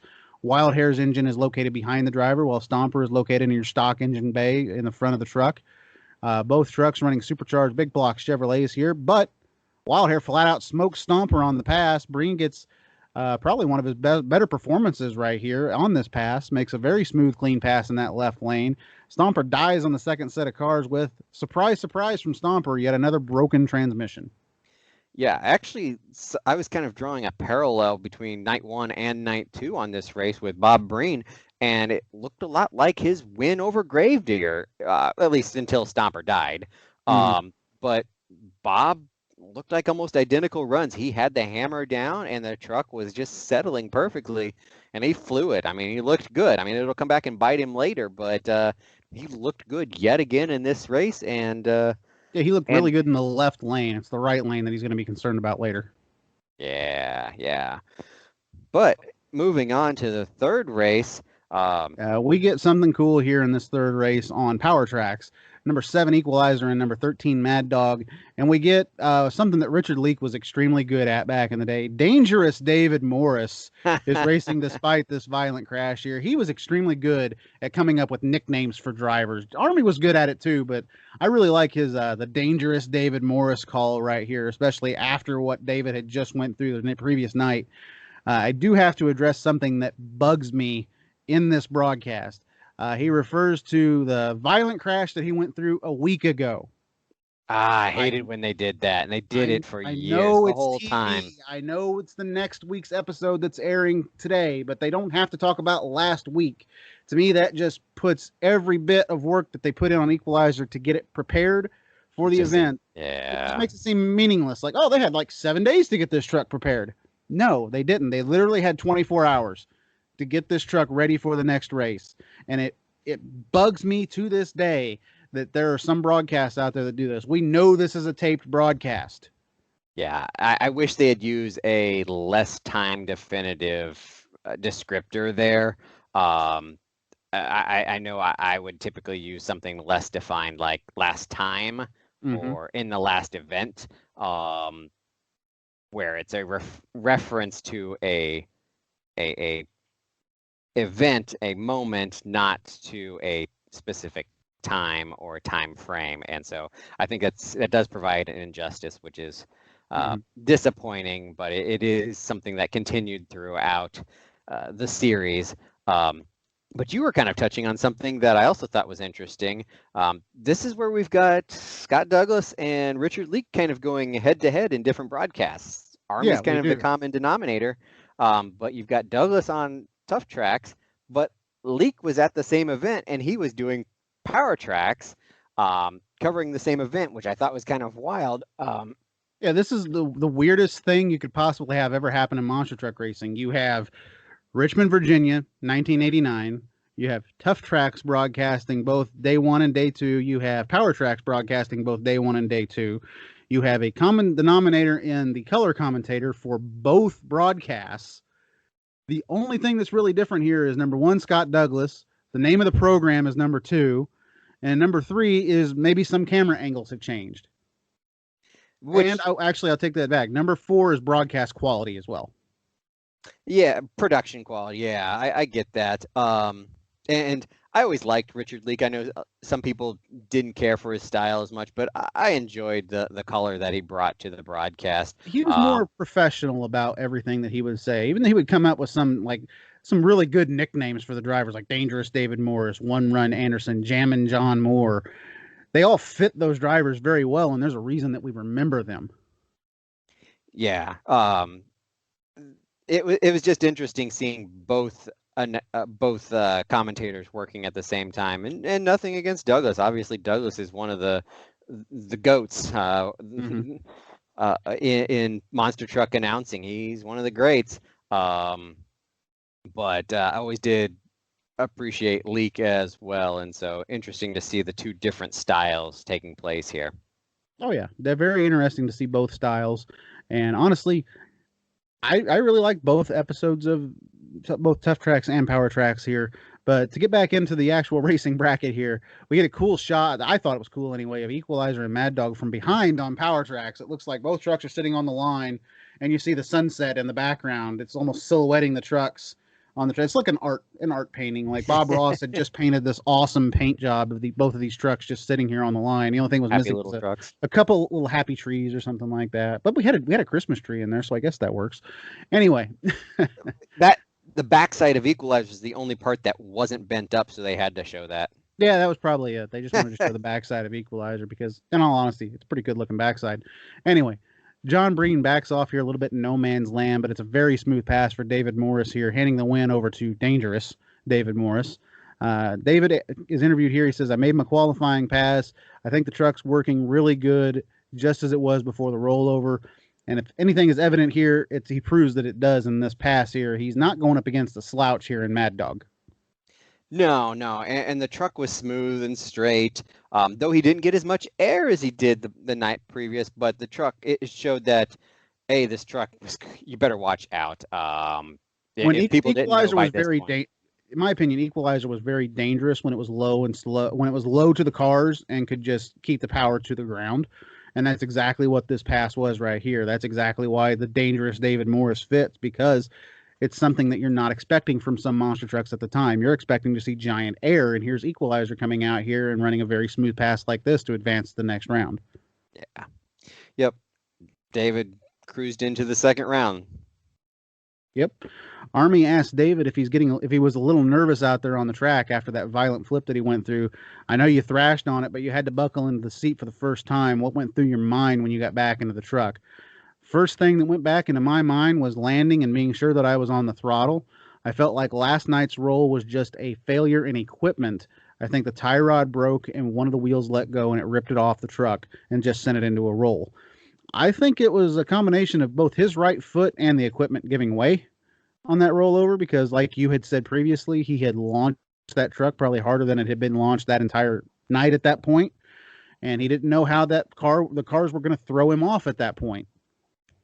Yeah, he landed, he hit the second obstacle hard, and the truck just took a funny bounce. I mean, I'm not going to blame the equipment too hard for failing, because it was just one of those, it was a side slap almost, and it just buckled, especially on a lightweight truck. And so he put the truck in that position a little bit, but you know, it just happened to, it just worked out that way. Everything worked together. But I think the critical thing to note is that he's not shaken. No, he's not shaking at all here. He was willing to chalk it up to equipment failure, and later on, yeah, that truck's going to take that hit, no problem. But as it was at that point, they hadn't developed it as much, and they were still learning, and it just didn't take it. And so he helped put it there, but the truck failed. So he got right back on the horse, not afraid, put it back together, and put down a good run. And it's going to pay dividends for him throughout the night. Like, I'm impressed with the run that he takes throughout the night. Oh yeah, I am too here, especially with the damage that truck that truck had. Moving on, though, we got the high-tech truck here, King Crunch, number 3 qualifier, taking on Nightlife. And this is not the fastest run between both of these trucks on the entire night, but as far as the weekend goes, this is actually the closest race that we're probably going to see all weekend long. And these trucks are side by side coming to the line. I honestly could not tell who won this race from the angle that was shown on Power Tracks. And this is where my gripe about earlier showing the slow motion replay of Equalizer comes in, because we don't get a replay here. This is the closest finish of the night, and we don't get a replay of a side-on shot here showing us who exactly won this race. The win is given to King Crunch, but I don't know, man. You look at that back, that is a tight race. Yeah, I don't have the finish line camera, the TNT timing camera, so I'll take their word for it, because I think they were probably usually pretty honest about that. Though I will say, even in tough tracks, we get a replay, but it's an end zone replay, so we don't even see that side by side finish. But it was a great race. But you start to see smoke out of the left side of the engine of King Crunch, which probably is not going to bode well for later on in the event. But nope, that's not good. Wyke was straight as an arrow yet again. He barely lost, but he was straight as an arrow. Yeah, he was in the finals the night before. He gets knocked out in round 1 here by maybe an inch, if that. We move on, though. Number 4, Gravedigger taking on No Problem. I love this line from Richard Leake here. Jammin' John Moore, who wears the brightest breeches in the pit area, pulls to the line here against the Gravedigger. Dennis gets John on the line here. Is a little out of shape in no man's land and hits the cars going to the right side of the track. He picks up the win here, but he's going to go over the pit wall, and you get the classic call from Richard Leake here. Digger goes over the wall, and a classic heat of the moment call from Richard Leake. And then we learn via the replay that No Problem actually hit the wall here, grazed it, and cut down both tires on the left side. No Problem, not always the strongest charger, but typically consistent. But I feel like he really gave Dennis a run here. John's run was really solid. You could tell he was pushing the truck more than perhaps he usually does. And I think Dennis probably felt him there, could hear the motor right next to him, and had to stay after it. And the truck was getting all crooked. And as he bounced off that wall, off those cars, that wall was right there. And lucky for him, he kind of went at it diagonally and was able to kind of pull the way that he bounces wall. over it. It's almost like the tires just float over the top of the wall. Yeah, and I think that really helped him, A, not to tear anything up, but B, not to make it far worse than it could have been or ends up being for his other competitors later on. But yeah, Moore even, they kind of skimmed over it, like you mentioned, but Moore got in the wall and flattened both left side tires. He didn't get as hard into the wall as Gravedigger or Wild Hair later in the event, but he still hit the wall. Oh, yeah, he hit the wall. He flattened some tires. He's going to come back, though. The tires are going to be fine on the truck. They're not cut down in any way. They just pop them off the beads. One thing that I noticed here, and we get a slow-mo of Dennis going over the wall, and what gets me is in the area that he kind of goes into, kind of like the shutdown area, I would assume that they put that there for this specific reason if a truck was to go over the wall. There's still some people kind of sitting pretty close over there after he goes over the wall, and you don't see a one of them start to back away. We get some brave people behind that pit wall.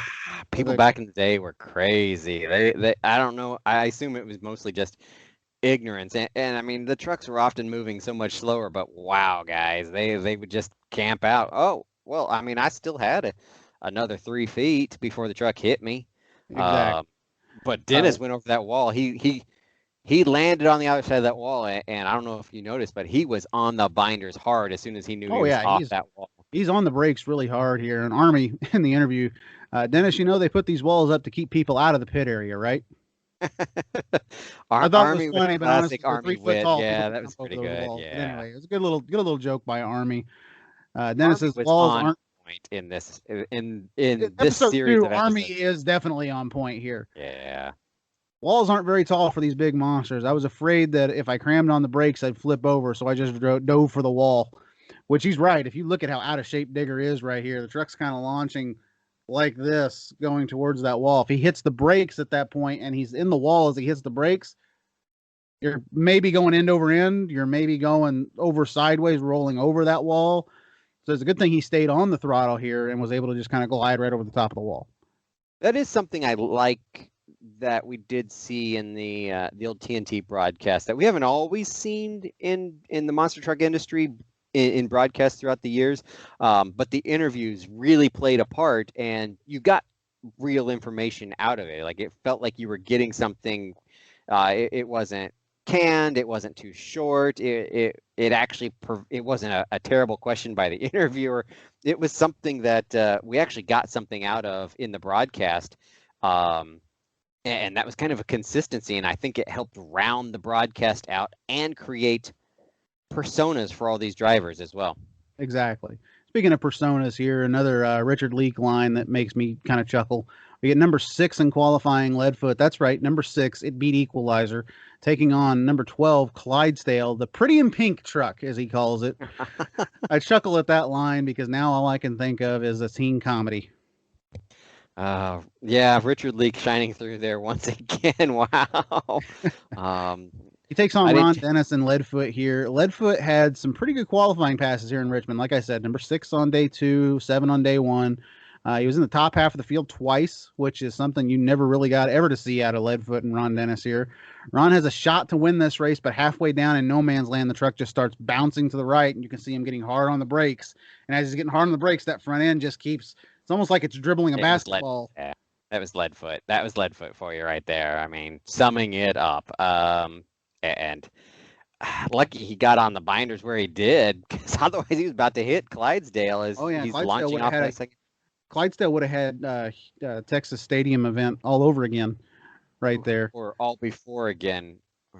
Wow. Yeah, you get a time conundrum going on there. Yeah, I know. But yeah. I know it's a year later, but still. You're going to see a truck hit another truck.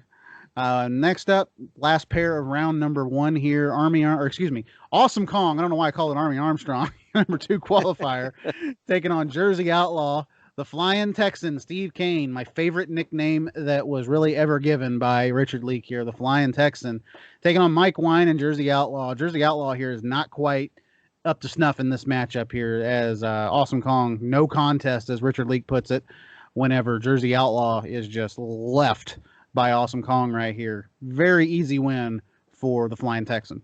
Yeah, easy race. Kane looks smooth, not super fast, but I think he was holding back a little bit. See if the motor issues from the night before are played out at this point, going into next round.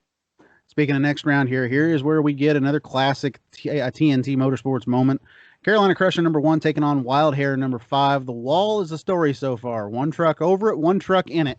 And that came from just one pair in the first round. Porter gets the whole shot on Bob Breen, but Bob Breen does not give him any slack. Porter takes the win as Breen ends up on top of the wall, Tony Hawk style, grinding 50-50 with the axles right on top of that pit wall at Richmond. And Army points out immediately that Breen is not moving around in the truck very much at all.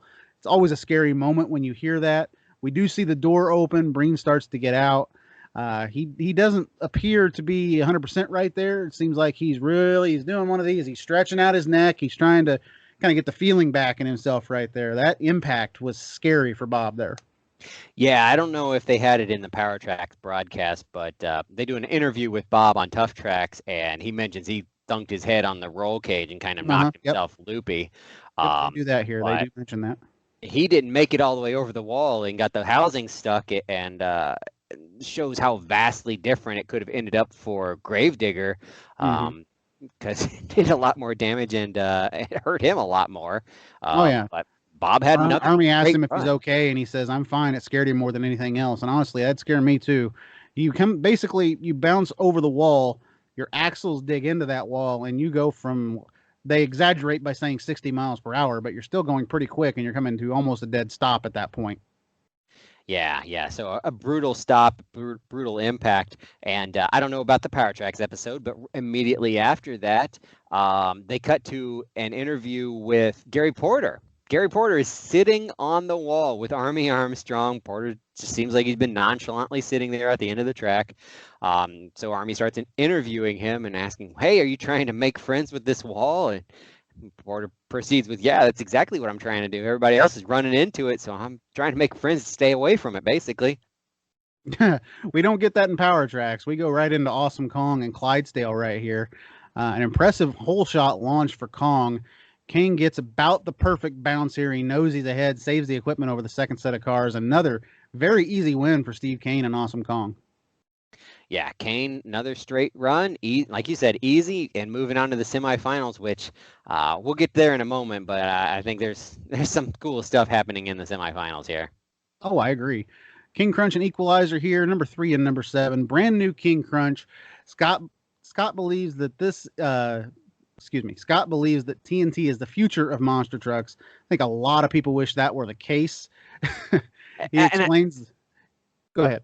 I think a lot of people probably thought that at the time too. But I kind of grimaced when he said that when I was watching, just thanks to hindsight, and everything that went on with the demise of TNT. It's just it's interesting to hear some of those sentiments come out. Yep, I agree. This part of the interview is interesting to me because he explains that this new King Crunch truck is a take of Gravedigger and USA 1. It's basically, when you look at the truck, the length is there of USA 1, the width of there is USA 1, but the motor is positioned in the rear, right behind where Scott Stevens sits. And he blatantly says, "I took that from Gravedigger." Yeah, and maybe it was maybe with the straight rail frame rails and the more race setup interior, because USA 1 still has basically a stock Chevy interior and has stock Chevy frame boxed up. It's a much lighter weight truck. Yeah, and so it's kind of interesting to hear him say that, because I never would have thought it on my own, but as soon as he said it, it's okay, yeah, that makes sense. But this matchup, you get a close up here actually too of the LTM computer inside the vehicle. And Scott explains that it's hard for him to tell the team how hard he runs the truck on a previous round. Now with this computer, they can see exactly what he did. They can see his throttle inputs. They can see they can see his braking inputs when he shifts, everything in between the cars, which is a big help for a racing team, and it proves later in the season to be helpful for Scott Stevens. He has to basically relearn how to drive this truck. Yeah, I think the onboard computer telling him when to shift was really helping, because through several different events you could kind of see him short shifting to get it into high gear earlier and get lower revs, less torque. And it seemed to really help smooth the truck out. And I think it did that here as well. And the ability to see the data after the fact, I think that was the biggest thing, but it also helped him drive while he was running a run. Yeah, it helped him drive the truck a little bit differently than maybe most people out there would. In this race, though, it's kind of funny. They put this interview here right before Equalizer goes out and obliterates King Crunch on the pass. Scott built this truck to resemble Gravedigger and USA 1. And honestly, it kind of does resemble a Gravedigger here, because Scott loses. Loses just a little bit right here. Equalizer cruises past the victory as as King Crunch has kind of got a really bad bounce there off the first set of cars, and he just couldn't recover from it. Yeah, it's interesting it's a shame that nobody was imitating Equalizer yet. But these were two of the higher tech trucks at the time. At the time, though, whenever he probably started building that truck, Equalizer was maybe not on his mind. He had been around and seen USA 1 and Gravedigger so much at that point, even Bigfoot 4 to an extent, that he knew what he thought worked. And Equalizer just comes along with this whole complete different setup that he may have not been used to seeing, or hadn't ran with Equalizer maybe that much. For him to get out there and go, you know what, that works, let me steal that. But this was another round all of a sudden where the renewed Equalizer once again lays down a nice smooth shot, looking strong and heading into the semifinals. But Crunch tried to give him a run, but then at the end of the track, he almost gave him more than just a run. I don't know if they touched on this in the Power Tracks episode, but in Tough Tracks they show a end zone shot as a replay, and Crunch hit Equalizer at the end of the track as he bounced. They get together just a little bit. Yeah, it no damage, no harm, no nothing. But at that point in time in monster trucks, the fact two trucks hit each other was still huge. Oh yeah, I agree. It's when tires touch, it's always very scary. It's still scary to this day when tires touch, even with the advanced suspensions that the trucks have now. But back in the day when these two trucks touch, I imagine there's some quite a few gasps in the pit area when tires collide. Yeah, luckily Stevens had a good presence of mind. He knew what was going on, so he was trying to get out of the situation as best he could at that moment. And so if it had been more contact, it could have been devastating, especially with that already damaged roll cage and the highly damaged Equalizer anyway. But they lucked out. They got away with it and start setting up a great semifinal. And speaking of the semifinals here, last race of round number 2 here. Before we get to those semifinals, number 4 in qualifying, Gravedigger taking on No Problem, rematch from round 1, with Army pointing out that now they've swapped sides of the track, which I thought was kind of interesting, almost like a gentleman's agreement. Army says that they swapped lanes here. Dennis moves to the left, No Problem to the right. Digger gets the whole shot, and it's all Gravedigger here. He goes straight as an arrow down the track. Dennis takes the win by about a truck length as we set up the semifinals. Yeah, and this sets up what I consider to be possibly one of the best semifinals ever. And bear with me on this. And I say that because of the pairings that we've created here. We've got Equalizer versus Carolina Crusher, so number 1 and number 2 in the points. Also, that would go on to be the epic rivalry of 1989. So you got a rivalry race in number 1. And then in the second half of the bracket, you've got Gravedigger versus Awesome Kong, which I also consider to be a huge rivalry. And two trucks that were always on kill. The trucks just lay it out every time. And so the fact that it matched up with those two paired up on each side of the bracket, where it set up the rivalries perfectly, I thought it was just almost too perfect to actually be. Oh, yeah, I agree with you 100% here. Plus, what 4 bigger names could you have in a final right here that aren't Bigfoot and USA 1 at the time?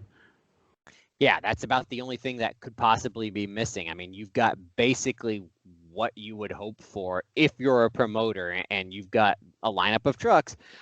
You've got basically the 4 best trucks in the field in the semifinals. Exactly. USA one that was broken anyway. So yep. Number 1 in qualifying, Carolina Crusher versus number 7 Equalizer here. Number 1 and number 2 in points.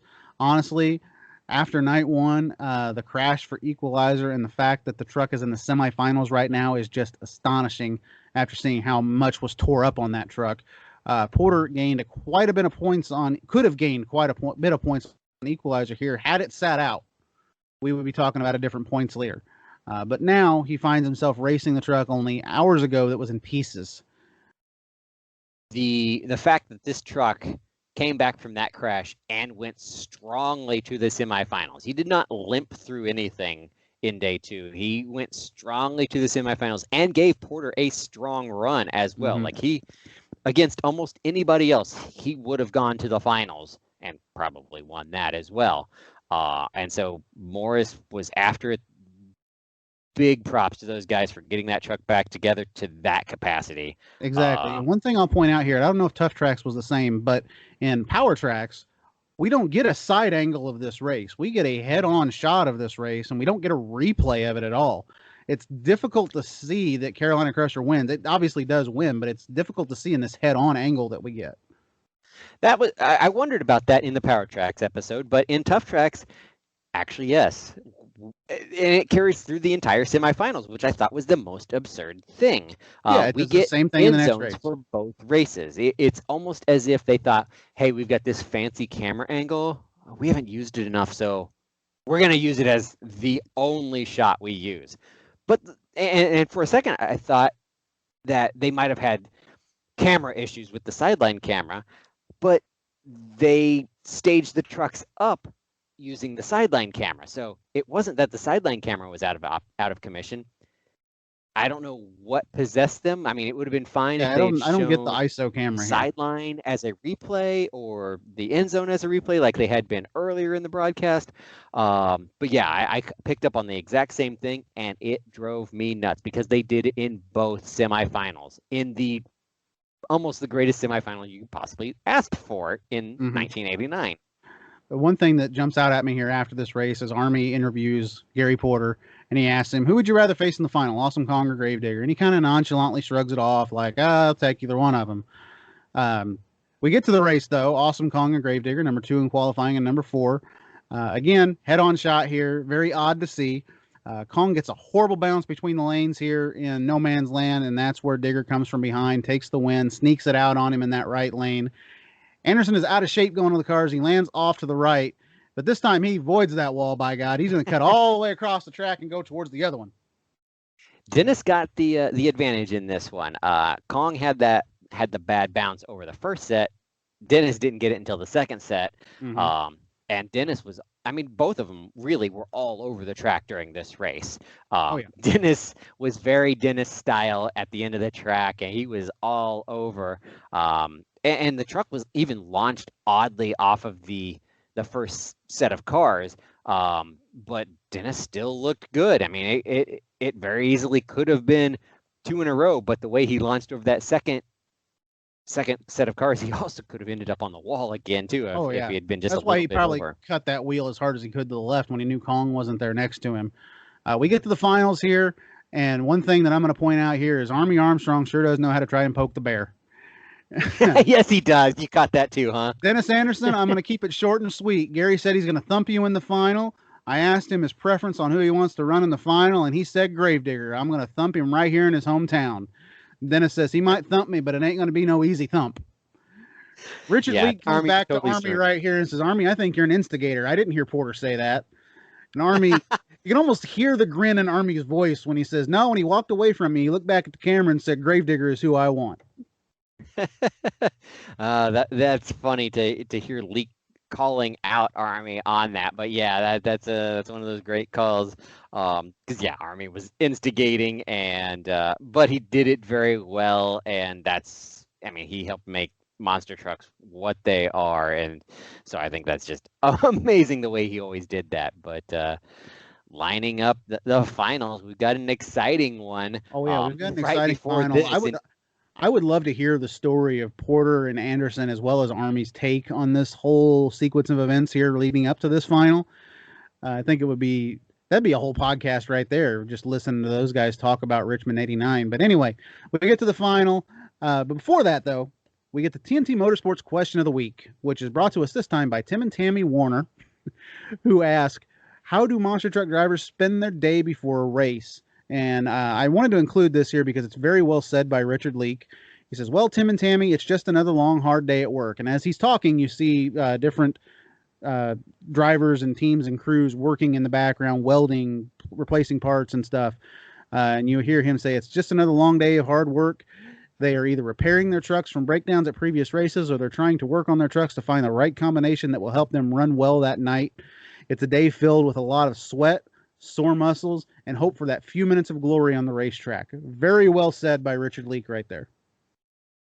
Yeah, I actually kind of liked the question of the week, but in this situation, actually, I always liked the question of the week, but in this situation, I'd completely forgotten about it because I watched the Tough Tracks episode. Yeah. During this time, while you were learning the question of the week and the correct answer to that question, I was reassured that Tough Tracks is brought to you by Nintendo. Now you're playing with power. Oh, hey, you can't blame him for plugging the sponsor right there. Yeah, especially that sponsor. Especially at that time, as a kid, at my age, watching Tough Tracks, I was a Nintendo kid, and so I thought it was the coolest thing ever that I had monster trucks and Nintendo on the same broadcast. And I still don't know exactly how my parents found Tough Tracks. I don't know if they were going through the TV guide and found it somehow or what, because Tough Tracks aired at like midnight. And so the fact that my parents went through the effort to find and record a monster truck program for me every week that aired at midnight, I appreciate that frequently. Oh yeah, I appreciate the same thing. I've still got some old Tough Track episodes on VHS tapes in my closet that may never see the light of day again on the VHS, because now we have the luxury of the internet where everything is available to your fingertips. But it's cool that our parents gave that much to us back in the day. And shout out to everybody whose mom and dad may have loved them enough to stay up that late to hit the record button on a Tough Tracks episode or a Power Tracks episode, just so their kids could be happy the next day after school. Go parents, you're the best. Exactly. Number 1, Carolina Crusher. Number 4, Gravedigger here, and we get the classic line from Richard Leake. It's time to name the best of the beasts here in Richmond. We get that classic line. I always love that line, by the way, the best of the beast. This podcast, just for everybody that knows, was almost named the Best of the Beast podcast, just for that simple thing there. We get Digger in the complete opposite of night 1 by racing its way into the final round here to take on Gary Porter and Carolina Crusher. Arguably the most consistent truck of the weekend is Gary here. Crusher, though, just like the previous night, is on rails, and the truck is the quickest down the track all night long. Yeah, Porter looked really good in the finals. As they're staging the finals in the Tough Track broadcast, this is where Army's really laying on the red lights thick, because they showed Digger staging up to the line with the lights looking ominous in the dark behind Richmond International. They're building the drama. It's not quite the monster smash yet, as they'd coin it later, but they've got a heck of a final here, and it was a good final. But man, Porter was just killer that night, and smooth sailing the whole way, and that allowed him to gain points, which he needed. Exactly. And this is where it's interesting between both broadcasts, because I watched the finals from both Tough Tracks and Power Tracks. I wanted to get the difference of opinion here. On Power Tracks, they don't show the points, but they actually say that, yes, Gary Porter has in fact passed Equalizer to take the points lead and get his silver flag back after he defeats Gravedigger right here. But when you go back and you watch the Tough Tracks episode, they show you the point standings, and Porter is 1 point behind Equalizer still. He's not quite there. He's not quite past him. Yeah, at the Tough Tracks recap, it's Equalizer 280, Carolina Crusher 279, and Digger 220. Yep. So that's an odd difference there. It's a very odd difference, and what makes it even odder is the fact that same network, same color commentator between both episodes, The only thing that's really different here is Richard Leak and the quality of the broadcast. I don't get how they got that one screwed up here. As far as everything goes, I'm going to go ahead and say that I'm going to believe the Tough Track standings on this, just because they have the entire point standings here. And at the very end of it, you do see a change between Richmond 1 and Richmond 2 here, and that's Master Disaster dropping out of the top 10 and Clydesdale bumping in right behind Stomper, who, congratulations, has finally surpassed 100 points and is now at 102. Yeah. Either way, whichever point total is accurate, I think the root of it is that this is going to be a knockdown, drag-out battle all the way to the end of the season, because at this point, we're probably about halfway through the season, maybe not quite. And we're in July here, and the last event, I believe, is November. So we're getting close. I was thinking October. Okay. So we're probably around a third of the way through the season, maybe 40% of the way through the season. We're moving along, and the battle's already squaring up. I mean, it's going to be Equalizer versus Carolina Crusher, and Gravedigger's very much in it at this point still. USA 1 is a surprisingly distant fourth. At this point, USA 1's over 100 points behind, and I think it hurts that it doesn't make any more passes after qualifying here. The truck is obviously at this point is out of date compared to the 3 trucks ahead of it in points. It's still very much in contention with all the trucks behind it, but the trucks ahead of it in points, Digger 2 is brand new this year. Carolina Crusher's brand new this year. Equalizer's brand new this year. It's all trucks that particular that particular USA 1 had not competed against before. Very true. And I mean, don't get me wrong. I still think to this point, USA 1 was a dynamite truck, but I think they were pushing it really hard at this point. However, I mean, they've struggled to this point, but they're getting ready for the New York Mini Series, and USA 1 owns the New York Mini Series, and makes up a lot of points. And so it'd be interesting to check back after a few more events to see what kind of space USA 1 made up over the course of that New York Mini Series, because it did prove that the truck is not completely out of it, but the truck also went through a lot on that New York Mini Series and started showing some It definitely shows its age. It definitely shows its age. As far as the whole event itself, from day 1 and day 2 in Richmond, I give it an 8 out of 10. The only thing that I'm going to gripe on here is the Power Tracks episode versus the Tough Tracks episode. Tough Tracks episodes are by far the superior product here on ESPN. They are well produced. They are well put together. They have the best quality announce team. I'm sorry, Richard Leak, but Scott Douglas is above and beyond at this point in monster truck racing. And in all honesty, the presentation of Power Tracks looks like something from 1979 instead of 1989 compared to TNT's Tough Tracks episode that is just flawless and has all these cool graphics and shows you how the bracket works out all the way down to the finals. It works well. They also show you the actual point standings in Tough Tracks. So that's how I got everything, was I had to go back into Tough Tracks to see the point standings after Richmond 2 here, just so I know exactly what they are. They don't show you point standings in Tough Tracks. The best that they can do as far as putting trucks out or putting the truck brackets out there on there is just saying, hey, this guy versus this guy. They don't say where they were in qualifying. They don't tell what their times were. They don't do anything. The quality of broadcast between the Tough Tracks episode I watched and the Power Tracks episode I watched is drastic. Yeah, I love the Tough Tracks broadcast. I think they did great things for the industry. They looked great. They were polished, and I thought it was well presented. So that's always big for me.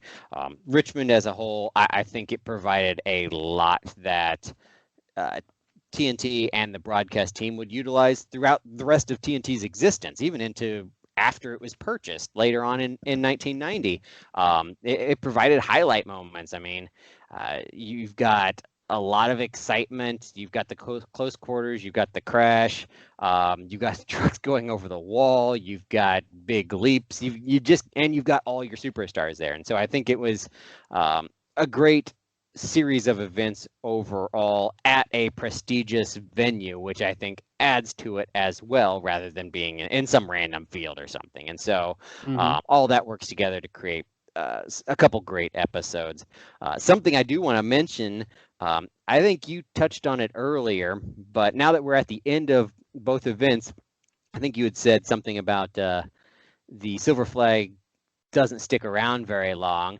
And I don't know if you meant overall or if it moved around a lot, but I took it as meaning the flag moved around a lot because looking at from the time of inception, the silver flag hasn't been around very long at this point. It was introduced at Louisville Motor Speedway, #1, and they gave it to Dennis because he was the points leader at that point.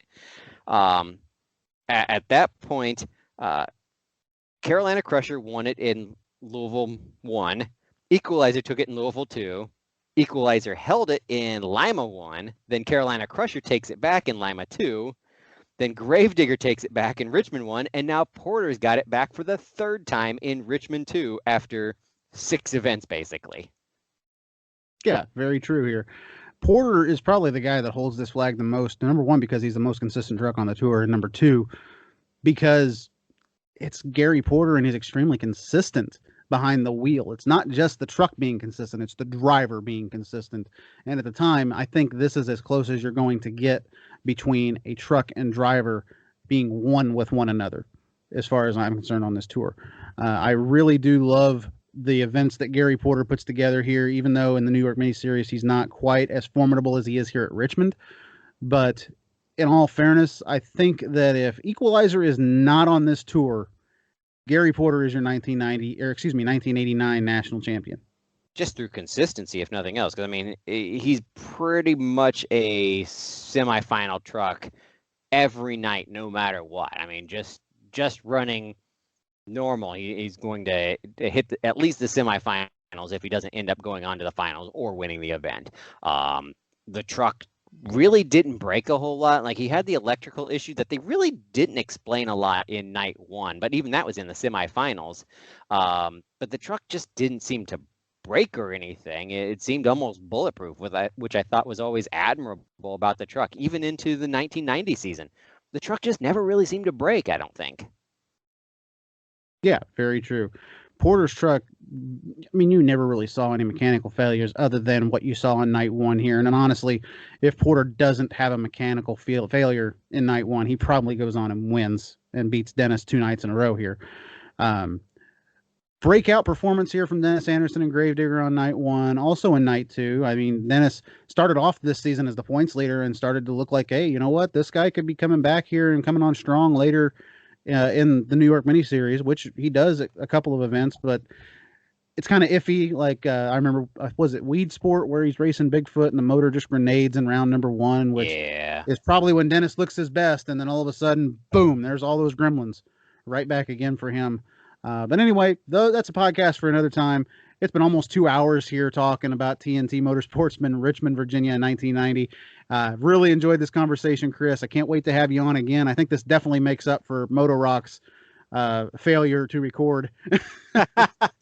Always a pleasure, Josh. I love talking old school monster trucks, reminiscing about the old days that I look so fondly upon. And so digging out it gives me a reason to dig out the old archives as well. Mm-hmm. And so always great to sit back and chat. And so I appreciate you having me on. Oh yeah, man. Anytime. You're always welcome on this show. With that, guys, this has been the longest episode of the Retro Monster Truck Review, but I hope you all really enjoyed it. We'll catch you guys again on, you know what? We'll go with a Richard Leak closing here. We'll catch you again on the tracks across America.